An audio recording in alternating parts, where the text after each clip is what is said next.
কেন উপকূলীয় এলাকা অর্থাৎ দীঘা, পুরী শীতকালে কম ঠান্ডা আবার গ্রীষ্মকালে কম গরম? এর কারণ হলো জলের তাপগ্রহিতা বেশি। সহজ কথায় বললে তাপগ্রহিতা ধরে রাখার ক্ষমতা বেশি। জলের মধ্যে পরিচলন প্রক্রিয়া কার্যকর হওয়ায় জল ধীরে ধীরে উত্তপ্ত হয়, আবার ধীরে ধীরে তাপ বিকিরণ করে শীতল হয়।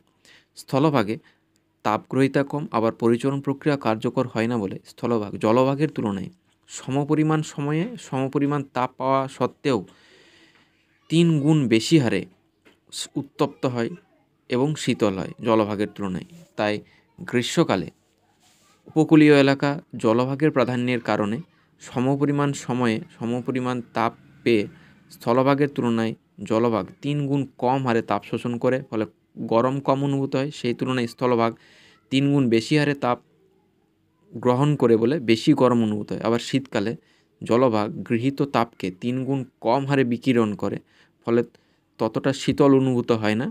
স্থলভাগ 3 গুণ বেশি হারে তাপ বিকিরণ করে শীতকালে, ফলে বেশি ঠান্ডা অনুভূত হয়।